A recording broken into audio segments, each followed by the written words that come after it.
Hello everyone. Good morning, good afternoon and good evening. I welcome all of you on my YouTube channel Delta Tutorials India. Guys, myself is Dr. Kamran और आज हम लोग class 12th का chapter number 2 का नया topic start करने जा रहे हैं that is androecium male reproductive organ of the flower. Guys, previous classes के अंदर हम लोगों ने जाना था कि किस तरह से एसेक्सुअल रिप्रोडक्शन होता है और कितनी तरह से होता है दुनिया के अलग अलग ऑर्गेनिजम्स में. इस चैप्टर में हम लोग फ्लावर्स के अंदर होने वाला सेक्सुअल रिप्रोडक्शन के बारे में जानेंगे. Flowers basically are the reproductive organs of the plant and male reproductive organ of the flower, male reproductive part of the flower is known as androecium. उस एंड्रोशियम की सिंगल यूनिट गाइस, उस androecium की single unit कहलाती है स्टेमन. क्या कहलाती है बच्चों? स्टेमन कहलाती है. अब एक फ्लावर के अंदर एक स्टेमन भी हो सकता है और बहुत सारे स्टेमन्स भी हो सकते हैं. एक स्टेमन भी हो सकता है और बहुत सारे स्टेमन भी हो सकते हैं. बेटा, स्टेमन जब हम ध्यान से देखते हैं तो दो पार्ट से मिलकर बना हुआ होता है. स्टेमन जब हम लोग ध्यान से देखते हैं तो दो पार्ट से मिलकर बना हुआ होता है. पहला पार्ट है एंथर और दूसरा पार्ट है filament. Anther and filament. Anther एक बाइलोब्ड स्ट्रक्चर होता है. ऐसा दिखने वाला स्ट्रक्चर होता है, दो लोब वाला. बाहर से जब हम देखते हैं एंथर को तो दो लोब का स्ट्रक्चर नजर आता है. लेकिन जब हम उसे लॉन्गिट्यूडनली काटते हैं और काटने के बाद उसके दोनों लोब्स को खोलकर देखते हैं, हमने ट्रांसफर सेक्शन लिया इसका. On watching it's TS transfer section जब हमने लिया इसका तो इसके एक लोब में दो थीका नजर आते हैं, दूसरे लोब में भी दो थीका नजर आते हैं. तो इस तरह एक एंथर में चार थीका नजर आते हैं या चार थीका होते हैं. थीका को बेसिकली हम लोग बच्चों माइक्रो स्पोरेंजियम के नाम से भी जानते हैं. माइक्रोस्पोरेंजियम के नाम से भी जानते हैं या फिर पॉलन सैक के नाम से भी जानते हैं. क्लियर बच्चों? माइक्रोस्पोरेंजियम क्यों कह रहे हैं इस थीका को हम? क्योंकि इसके अंदर इस स्पोर रखने वाले थैले के अंदर माइक्रोस्पोर बनेंगे, इसलिए माइक्रोस्पोरेंजियम. और उन माइक्रोस्पोर के लिए स्पेसिफिक वर्ड है पॉलन और स्पोरेंजियम सैक. क्लियर? ऐसा थैला जिसके अंदर पॉलन ग्रेन रखे जाएंगे उन्हें बोला जाएगा पॉलन सैक. क्लियर बेटा? इन्हीं के अंदर पॉलन ग्रेन बनते हैं, इसीलिए इसे पॉलन सैक, माइक्रोस्पोरेंजियम या थीका बोला जाता है. तीनों का माने सेम है. एक एंथर बाहर से देखने पर बाइलोब स्ट्रक्चर नजर आता है.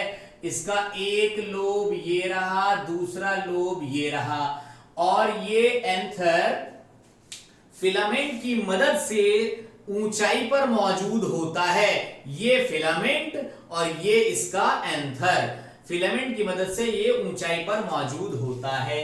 एंथर का काम होता है guys pollen grains banana. Basically pollen grain are not the male gamete but they represent male gametophyte because it contains two male gametes in it. So guys, filament का काम होता है एंथर को ऊंची पोजीशन पर रखना ताकि कि जब उसमें पॉलन ग्रेन बने और बनने के बाद पॉलन ग्रेन बाहर निकलकर आए तो वो स्टिग्मा पर गिर सके.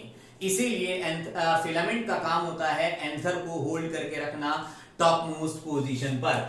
जिस जगह से फिलामेंट एंथर से चिपकता है, ये जगह point of joining of anther with the filament is known as connective. Isn't it clear guys? So अभी तक हम लोगों ने देखा कि मेल रिप्रोडक्टिव ऑर्गन एंड्रोशियम होता है जिसकी सिंगल यूनिट को स्टेमेन बोला जाता है। स्टेमेन के दो पार्ट होते हैं, एंथर और फिलामेंट। फिलामेंट का काम होता है एंथर को टॉप मोस्ट पोजीशन पर रखना, बस एंथर का काम होता है पॉलन ग्रेन बनवाना। और फिलामेंट एंथर के साथ जिस पॉइंट से जुड़ा हुआ होता है वो पॉइंट ऑफ कनेक्शन कहलाता है कनेक्टिव। जब हम लोग बाहर से देखते हैं एंथर को तो बाइलॉब्ड स्ट्रक्चर नजर आता है। जब हम उसका ट्रांसफर सेक्शन काट करके देखते हैं तो वो एक लोब के अंदर दो थीका या दो पॉलन सैक नजर आते हैं। तो इस तरह ओवरऑल पूरे एक एंथर में 4 पॉलन सैक नजर आते हैं या माइक्रोस्पोरेंजियम या थीका नजर आते हैं। चलिए गाइस, अब हम लोग जरा डिटेल स्ट्रक्चर देखते हैं एंथर के ट्रांसफर सेक्शन का। चलिए स्टूडेंट्स, अब हम लोग जरा डिटेल्ड स्ट्रक्चर जानने की कोशिश करते हैं कि एक एंथर के ट्रांसफर सेक्शन कैसे नजर आता है, अंदर कौन कौन से टिश्यूज उसमें होते हैं, कौन कौन सी लेयरिंग्स उनमें होती हैं जो हमें रटी हुई होनी चाहिए, टिप्स पर होनी चाहिए। गाइस, जब हमने ट्रांसफर सेक्शन देखा एंथर का, तो सबसे बाहर वाली लेयर का नाम दिया गया एपिडर्मिस। उसके अंदर एक लेयर थी जिसका नाम दिया गया आउटर एंडोथीसियम। उसके अंदर एक नहीं, दो नहीं, कई सारी मतलब मोर देन 1 लेयर्स मौजूद थी, एक ही जैसी काफी हद तक, जिन्हें नाम दिया गया middle layers, S layers, more than 1। ये तीनों की तीनों लेयर्स स्टूडेंट्स, नंबर 1 सबसे बाहर एपिडर्मिस, नंबर 2 उसके अंदर आउटर एंडोथीसियम, उसके अंदर कई सारी लेयर्स, मिडिल लेयर्स। ये तीनों लेयर एक बात कंटिन्यूअस होती हैं और दूसरी बात ओनली प्रोटेक्टिव इन नेचर होती है। नंबर 1 थिंग आपको याद रखनी है इन तीनों लेयर्स के बारे में कि ये कंटिन्यूअस होती हैं, और नंबर 2 थिंग कि ये प्रोटेक्टिव इन नेचर होती हैं, पूरे के पूरे माइक्रोस्पोरेंजियम को प्रोटेक्ट करके रखती हैं। क्यों प्रोटेक्ट करती हैं? क्योंकि माइक्रोस्पोरेंजियम के अंदर पॉलन ग्रेन बनेंगे, वही फ्यूचर जनरेशन बढ़ाने का काम करेंगे ना, इसलिए इनकी प्रोटेक्शन की बहुत ज्यादा जिम्मेदारी होती है। और वो प्रोटेक्शन की जिम्मेदारी कौन निभाती है? सबसे बाहर वाली एपिडर्मिस, उसके अंदर वाली आउटर एंडोथीसियम, उसके अंदर वाली 2-3 लेयर्स मिडिल लेयर्स। ये तीनों की तीनों लेयर्स, ये तीनों टाइप्स की लेयर्स कंटिन्यूअस होती हैं। ठीक, अब सारे के सारे हमारे पास पूरे एक एंथर में 1 2 3 4 माइक्रोस्पोरेंजियम मौजूद हैं, जिनको कवर करने का काम कर रहा है टेपेटम लेयर। टेपेटम लेयर, ये टेपेटम लेयर है guys, inner most layer which is in close contact with the sporogenous tissues which are present inside the microsporangium। Tapetum अंदर वाली लेयर होती है और माइक्रोस्पोरेंजियम के अंदर भरे हुए स्पोरोजेनस टिश्यूज के क्लोज कांटेक्ट में होती है। अब एक बात और जान लीजिए, दिमाग में बिठा लेना एकदम बढ़िया करके, बेटे टेपेटम कंटीन्यूअस लेयर नहीं होती।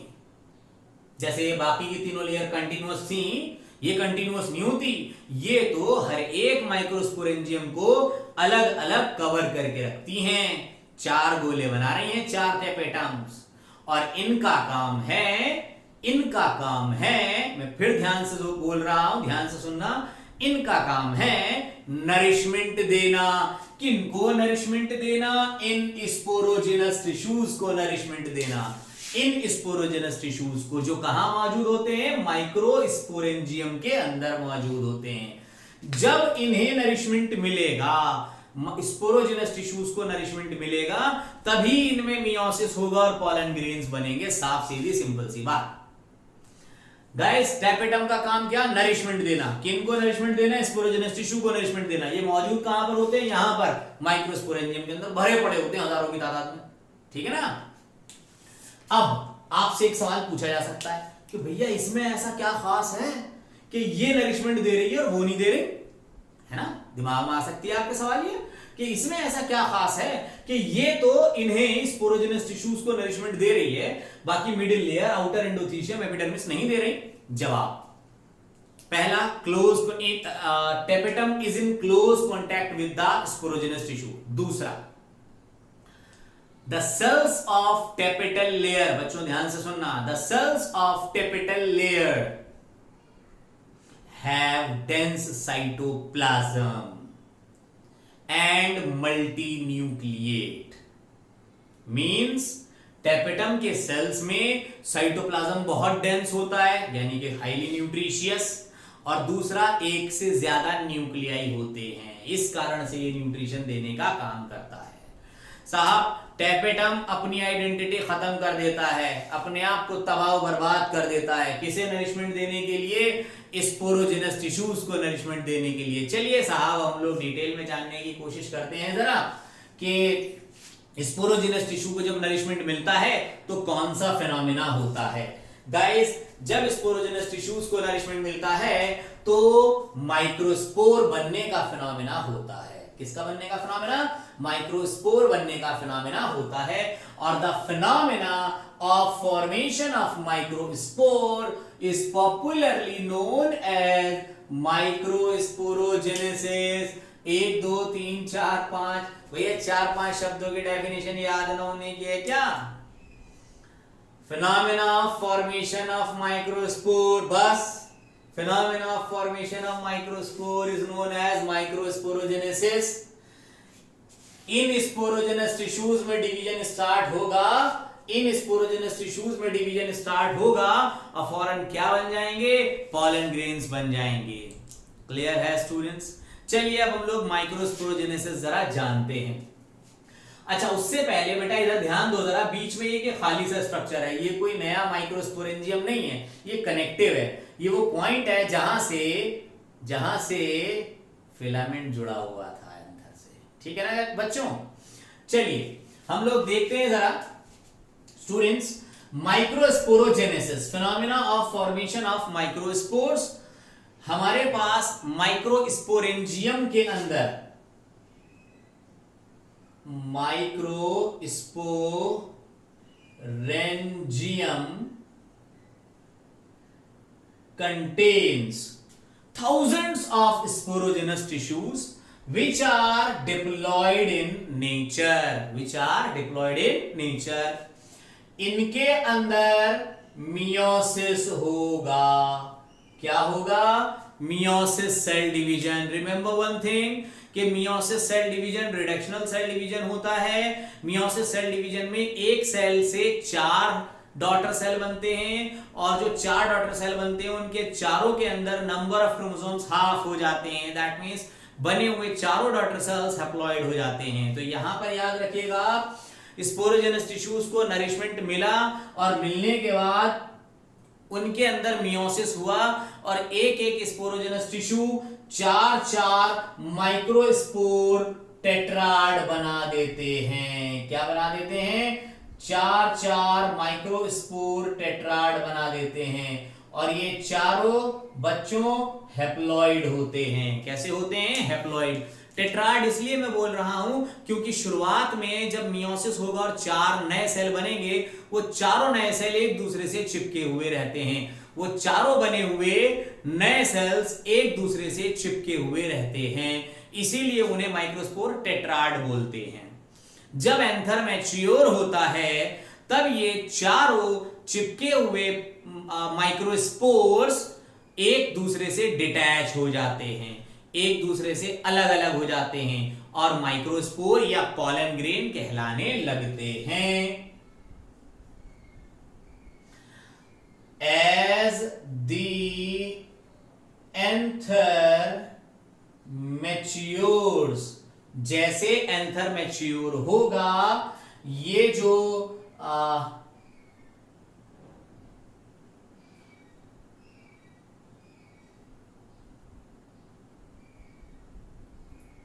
पॉलन ग्रेन्स थे ये एक दूसरे से डिटैच हो जाते हैं, एक दूसरे से डिटैच हो जाते हैं, अलग अलग हो जाते हैं। क्लियर? और इस तरह से माइक्रोस्पोरोजेनेसिस का फिनोमेना कंप्लीट हो पाता है। अब एक बात याद रखिएगा, ये भी हैप्लॉइड, ये भी हैप्लॉइड, ये भी हैप्लॉइड और ये भी हैप्लॉइड, सारे के सारे पॉलन ग्रेन सेल्स हैप्लॉइड होते चले जाते हैं, बनते चले जाते हैं। क्लियर? इस तरह से माइक्रोस्पोरोजेनेसिस फिनोमेना हमारा कंप्लीट हो गया। गाइस पॉलन ग्रेन बन तो गया, बनने के बाद अब हम जरा पॉलन ग्रेन का डायग्राम देखते हैं। अब हम देखने की कोशिश करते हैं कि यार दुनिया के अलग अलग प्लांट्स के अंदर जिनमें सेक्सुअल रिप्रोडक्शन होता है उनमें पॉलन ग्रेन्स बनते कैसे हैं, बिल्कुल एक जैसे होते हैं क्या? जब बच्चों अक्सर लोगों के घरों में हिबिस्कस रोजा साइनेंसिस पौधा होता है, उसका फ्लावर आता है, उस पर ना एक लंबा सा डंठल सा आता है फ्लावर के बीच में, और उस पर पीले पीले बहुत सारे एंथर्स होते हैं। जब आप उन्हें झटकते हो अपनी हथेली पर, झटकते हो अपनी हथेली पर, तो पाउडरी येलो कलर का सब्सटेंस गिर जाता है। अगर आप उसे पानी की एक बूंद में डालो तो बिखर जाता है, फैल जाता है। That was pollen grains. उन्हें क्या कहा हमने? Pollen grains. जब हम अलग अलग स्पीशी के पॉलन ग्रेन्स को देखते हैं, उनका आर्किटेक्चर, उनका शेप, उनका कलर, उनका टेक्सचर, दैट वाज ऑसम। बहुत अलग अलग वैरायटीज के होते हैं, इतनी बेहतरीन कारीगरी नजर आती है कि नक्काशी सी कर रखी हो, इतनी बारीक तरीके से डिजाइनिंग तक होती है उनकी आउटर कवरिंग पर। चलिए, वैसे ज्यादातर आपको एक बात वैसे आपको एक बात पता होनी चाहिए, ज्यादातर pollen grains spherical in shape होते हैं। आपको एक बात पता होनी चाहिए, ज्यादातर pollen grains spherical in nature होते हैं। चलिए हम लोग उसका डायग्राम समझने की कोशिश करते हैं जरा, और पॉलन ग्रेन किस तरह से मैच्योर होता है इसके बारे में भी जानने की कोशिश करते हैं जरा। गाइस, ये रहा हमारा बना हुआ पॉलन ग्रेन, ये रहा हमारा बना हुआ एक पॉलन ग्रेन, बना हुआ एक pollen grain, single celled structure है। जब हम इसको ध्यान से देखते हैं, जब हम इसको ध्यान से देखते हैं तो इसके अंदर, पॉलन ग्रेन के अंदर 2 लेयर्स हमें नजर आती हैं। कितनी लेयर्स? 2 लेयर्स हमें नजर आती हैं। आउटर मोस्ट लेयर कहलाती है एक्साइन। एक्साइन बनी हुई होती है मेड अप ऑफ स्पोरोपोलेनिन।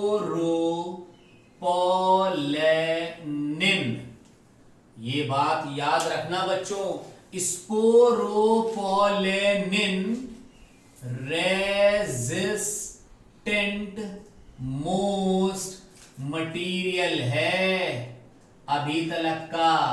जल्दी से इसे कोई भी एंजाइम डाइजेस्ट नहीं कर पाता। इसी की वजह से कई स्पीशीज के पॉलन ग्रेन्स काफी लंबे टाइम तक भी सरवाइव कर जाते हैं। स्पोरोपोलेनिन अभी तक का रेजिस्टेंट मोस्ट मटेरियल है जिसे माइक्रो ऑर्गेनिजम्स आसानी से डिग्रेड नहीं कर सकते। एक्साइन लेयर हार्ड होती है, बनी हुई होती है स्पोरोपोलेनिन की, resistant most material that can't be degraded by the micro organisms easily. Okay, अंदर अच्छा, तो बाहर वाली लेयर डिसकंटिन्यूअस होती है बच्चों, बाहर वाली लेयर डिसकंटिन्यूअस होती है बच्चों, क्योंकि जब स्पोरोपोलेनिन डिग्रेड नहीं हो रहा तो जाहिर सी बात है वो न तो किसी चीज को अपने अंदर से गुजरने देगा, है ना, तो फिर जरूरत की चीजें पॉलन ग्रेन के अंदर कैसे जाएंगी, वेस्ट मटेरियल बाहर कैसे आएगा। उसके लिए एक बंदोबस्त किया गया है कि इसके अंदर जगह जगह सुराख हैं, इसके अंदर जगह जगह सुराख हैं। उन सुराखों को नाम दिया गया है जर्म पोर। क्या नाम दिया गया है? जर्म पोर। यही वो जर्म पोर हैं जिनके जरिए जरूरत की चीजें पॉलन ग्रेन के अंदर आती हैं, वेस्ट मटेरियल बाहर जाते हैं। इवन जब पॉलन ग्रेन स्टिग्मा पर जाकर गिर जाता है और पॉलन ट्यूब फॉर्मेशन होना शुरू होता है तो इसी जर्म पोर के जरिए पॉलन ट्यूब बनती है और दोनों मेल गैमेट बाहर निकलकर आते हैं। वैसे तो अभी इस स्टेज पर पॉलन ग्रेन नया नया बना है और ये सिंगल सेल स्ट्रक्चर है, लेकिन अभी जब ये मैच्योर होगा तो इसके अंदर 2 मेल गैमेट्स भी आएंगे। कैसे? अभी हम देखते हैं। ठीक है ना गाइस। तो जर्म पोर। अब इसके अंदर वाली लेयर की हम लोग बात करते हैं। अंदर वाली लेयर का नाम है साहब इंटाइन। क्या नाम है? इंटाइन। और ये इंटाइन लेयर थिन लेयर होती है एक बात, कंटीन्यूअस लेयर होती है दूसरी बात, और पेक्टिन और सेल्यूलोज की बनी हुई होती है। पेक्टिन एंड सेल्यूलोज की बनी हुई होती है। क्लियर? ये परमिएबल होती है, चीजों को अंदर बाहर आने जाने देती है, that's why it is continuous. साफ सीधी सिंपल सी बात। गाइस, ये था स्ट्रक्चर पॉलन ग्रेन का, जिसको हमने स्टडी किया अभी। अब इस पॉलन ग्रेन के अंदर अनइक्वल माइटोटिक डिवीजन होगा। ये तो याद है ना कैसा है? ये हैप्लॉइड है, ये इसका न्यूक्लियस है, ये सारा साइटोप्लाज्म है, ये इसका न्यूक्लियस है, ये सारा साइटोप्लाज्म और हैप्लॉइड सेल है। ये इसका होगा अनइक्वल माइटोसिस। क्या होगा इसका? अनइक्वल माइटोसिस होगा, और एक अंदर बड़ा सेल बन जाएगा और दूसरा एक छोटा सेल बन जाएगा। क्लियर? शुरुआत में एक बड़ा सेल बनता है और दूसरे वाले छोटे सेल का न्यूक्लियस भी बड़े सेल के साइटोप्लाज्म में ही पड़ा रहता है स्पंडिल की फॉर्म में। बाद में धीरे धीरे वो सेपरेट हो जाता है और थोड़ा साइटोप्लाज्म उसके चारों तरफ इकट्ठा होकर कवरिंग बन जाती है। ठीक, ये कहलाया बड़ा वाला सेल गाइस वेजेटेटिव सेल। क्या कहलाया ये? Vegetative cell. और ये सेल कहलाया generative cell. Guys, vegetative cell का काम होता है gives nourishment to the generative cell. Gives nourishment to the generative cell. जी हां, इस जेनरेटिव सेल को नरिशमेंट देने का काम ये वेजिटेटिव सेल करता है बच्चों। तो याद रखिएगा आप, जब इस वेजिटेटिव जेनरेटिव सेल को नरिशमेंट मिलता है वेजिटेटिव सेल से, तभी ये आगे चल के डिवाइड करके मेल गैमेट्स में कन्वर्ट होता है। फिलहाल तो हमें ध्यान देना है कि ये पॉलन ग्रेन था, सिंगल सेल स्ट्रक्चर था, इसके अंदर अनइक्वल माइटोसिस सेल डिवीजन हुआ और दो सेल बन गए इसी के अंदर, एक सेल बड़ा और एक सेल छोटा, क्योंकि था, और दोनों ही सेल हैप्लॉइड बने और ये कहलाई टू सेल्ड स्टेज। ये क्या कहलाई बच्चों? Two celled stage of pollen grain.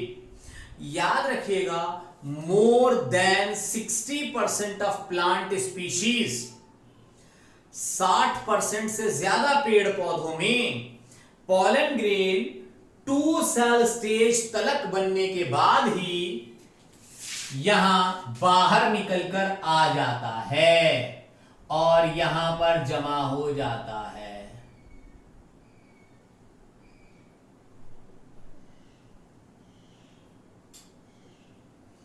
बाहर निकलकर आ जाते हैं टू सेल स्टेज पर ही। 60% से ज्यादा पेड़ पौधों में टू सेल स्टेज में ही पॉलन ग्रेन, अभी पूरी तरह मैच्योर नहीं हुआ है लेकिन फिर भी टू सेल स्टेज में ही निकल करके बाहर आ जाते हैं, क्योंकि ये तीनों की तीनों layer, epidermis, outer endothecium, middle layer सब रप्चर हो जाती हैं ताकि के पॉलन ग्रेन बनने के बाद बाहर आ सकें इजीली। तो मोर देन 60% स्पीशीज में प्लांट्स की pollen grain two cell stage पर बाहर आ जाता है। उसका फर्दर अभी भी मैच्योरेशन चलता रहेगा, ऐसा नहीं है कि बाहर आ गया तो उसका मैच्योरेशन रुक गया बस, नहीं, क्योंकि अभी उसके अंदर मेल गैमेट नहीं है। एक वेजिटेटिव सेल है और एक जनरेटिव सेल है। जनरेटिव सेल जब डिवाइड करेगा तभी तो मेल गैमेट बनेंगे, ना, इसीलिए याद रखिएगा। तो स्टूडेंट्स, अब बाकी जो बच रहे हैं 40% से कम पौधे, उनके अंदर अभी अंदर ही माइक्रोस्पोरेंजियम में ही पॉलन ग्रेन का मैच्योरेशन चलेगा, और जो 60% पौधे जिनमें बाहर आ गए pollen grain two cell stage में, उनमें बाहर ये काम चलेगा जो अब हम देख रहे हैं। गाइस इस 2 सेल स्टेज के अंदर जो जेनरेटिव सेल्स हैं, generative cells divides mitotically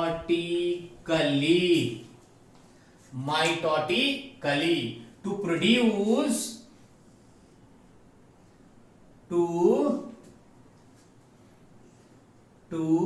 produce two male gametes, और ये रहे मेल गैमीट पहला और दूसरा। अब ये सेल कहलाया pollen grain completely mature cell, और ये completely mature cell 3 celled stage होती है।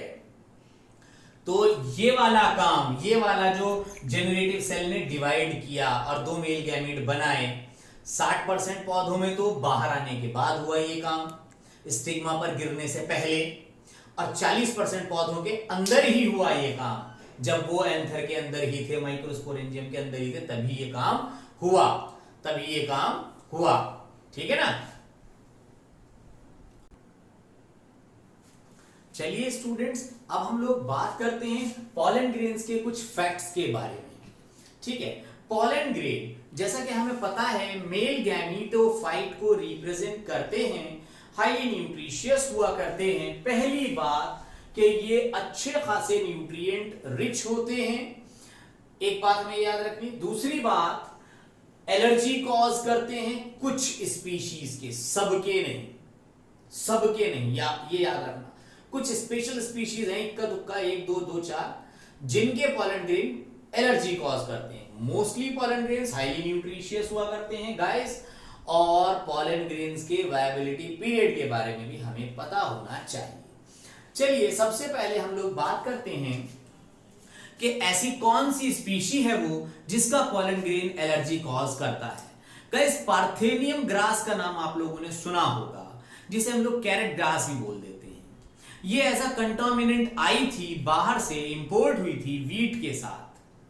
अगर इसके पॉलन ग्रेन को कोई शख्स लंबे टाइम तक इनहेल कर ले तो उसे सीवियर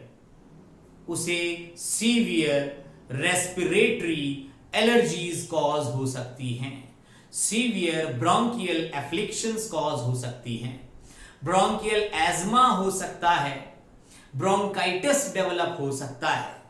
ठीक, सीवियर एलर्जी कॉज करा सकती है। ये पार्थेनियम ग्रास, पार्थेनियम प्लांट जो होता है, जिसे हम लोग कैरेट ग्रास भी बोल सकते हैं, इसके pollen grain causes severe allergies।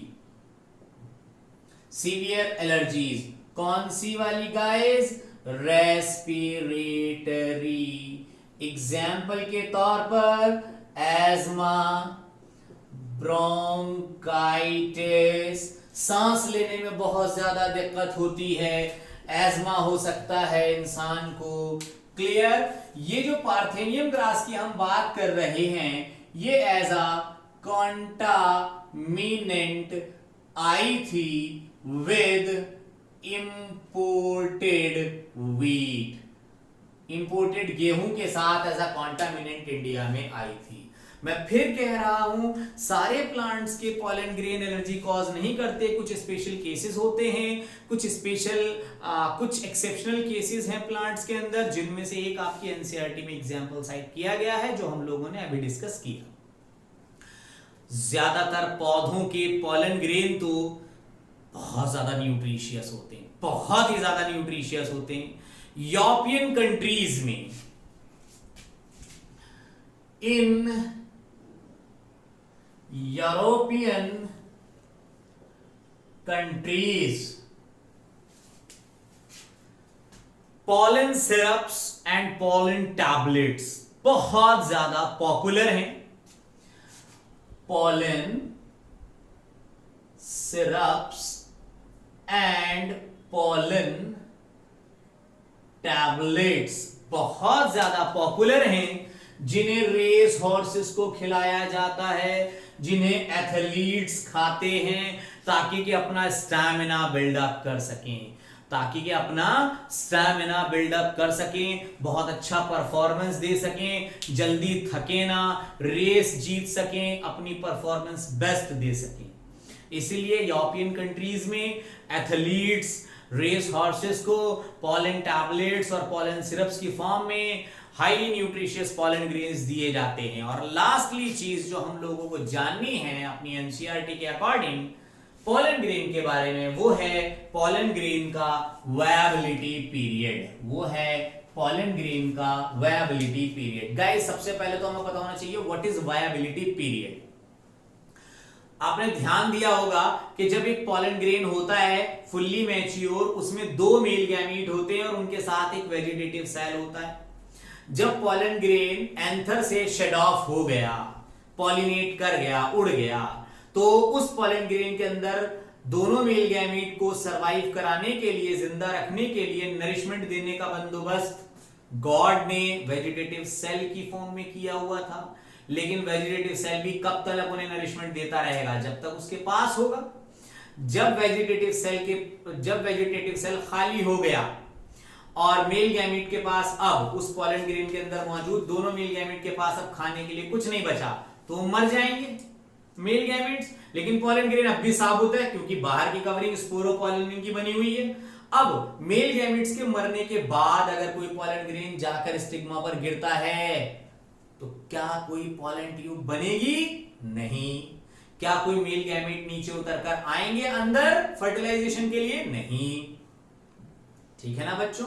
तो पॉलन ग्रेन को हर हाल में मेल गैमीट्स के खत्म होने से पहले मरने से पहले स्टिग्मा पर लैंड करना पड़ता है।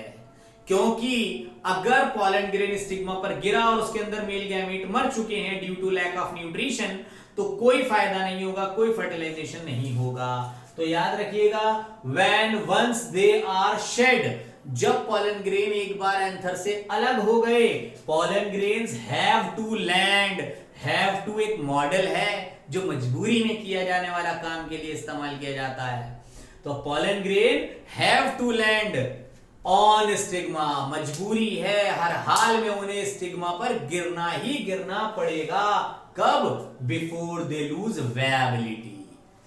वेबिलिटी खत्म होने से पहले। वेबिलिटी मतलब मेल गैमीट्स की लाइफ खत्म होने से पहले। ठीक? वेबिलिटी का मतलब period up to which they are able to fertilize. Obviously वो फर्टिलाइज तभी तक करेंगे जब तक वो सरवाइव करेंगे, है ना? ठीक? तो बच्चों याद रखिएगा, वेबिलिटी के लिए पॉलन ग्रेन को हर हाल में स्टिग्मा पर वेबिलिटी पीरियड खत्म करने से पहले गिरना होता है। मेल गैमीट्स के खत्म होने से पहले गिरना होता है। अगर एक बार वायबल पीरियड खत्म हो गया, वायबल का मतलब होता है सक्षम, कि वो इस लायक हैं। लायक वो तभी होंगे जब उस पॉलन ग्रेन के अंदर मौजूद दोनों मेल गैमेट सरवाइव कर रहे होंगे। ठीक है ना? तो कुछ पौधे ऐसे होते हैं गाइस जिनके अंदर वायबिलिटी पीरियड कुछ मिनटों का होता है, जैसे गेहूं, जैसे राइस 30 मिनट्स का वायबिलिटी पीरियड होता है इनमें।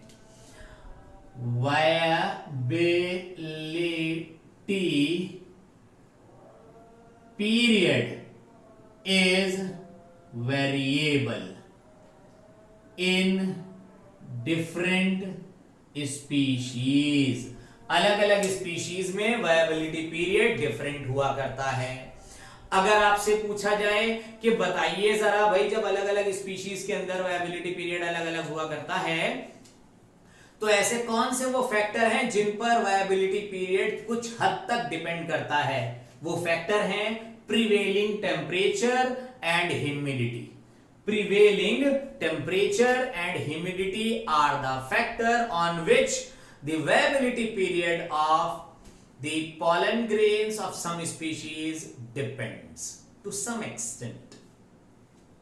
जैसे चावल और गेहूं है हमारे पास, इनका viability period near about 30 minutes का होता है। ये समझे क्या? इसका मतलब ये है बेटा कि अगर गेहूं या चावल के फूल के ऊपर से एंथर से पॉलन ग्रेन उड़ गया तो उसे स्टिग्मा पर आधे घंटे से पहले आधे घंटे के अंदर अंदर गिरना पड़ेगा, नहीं तो उनके मेल गैमेट्स डाई ऑफ हो जाएंगे। और कुछ स्पीशीज ऐसी होती हैं जिनके पॉलन ग्रेन्स कई महीने तक वायबिलिटी पीरियड रखते हैं, यानी कि उनके पॉलन ग्रेन्स के अंदर कई महीनों तक मेल गैमेट्स सर्वाइव कर जाते हैं। वो स्पीशीज है रोजेएसी फैमिली के प्लांट्स, लेगुमिनेसी फैमिली के प्लांट और सोलेनेसी फैमिली के प्लांट।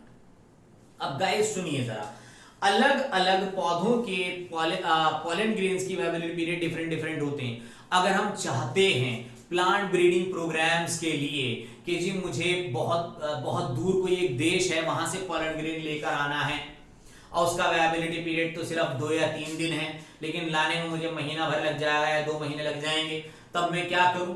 तब मैं कुछ ऐसा तरीका अपनाऊं कि वो जो पीरियड है वो जो पॉलन ग्रेन है वो सेफ तरीके से हमारे इंडिया तक आ जाएं और उनका वायबिलिटी पीरियड भी खत्म ना हो। तो उसके लिए हम क्या करते हैं गाइस, जिस तरह से हम एनिमल ब्रीडिंग के प्रोग्राम्स के अंदर स्पर्म्स को लिक्विड नाइट्रोजन में -196 डिग्री सेल्सियस तक रखकर प्रिजर्व कर लेते हैं, उसी तरह से हम लोग पॉलन ग्रेन्स को भी -196 डिग्री सेल्सियस लिक्विड नाइट्रोजन में प्रिजर्व करके कई सालों तक रख सकते हैं, ताकि कि हम उन्हें प्लांट ब्रीडिंग प्रोग्राम्स के अंदर इस्तेमाल कर सकें। बच्चों, ये हमारा पॉलन ग्रेन का पूरा टॉपिक कंप्लीट हो गया, बल्कि मैं ये कहूं male reproductive part of the flowering plant पूरी तरह से कंप्लीट हो गया। Thank you so much guys. आप लोगों को ये वीडियो कैसा लगा कमेंट बॉक्स में जरूर बताएं। वीडियो को लाइक जरूर करें, हमारे चैनल डेल्टा ट्यूटोरियल्स इंडिया को सब्सक्राइब करें और वीडियो को शेयर करना ना भूलें।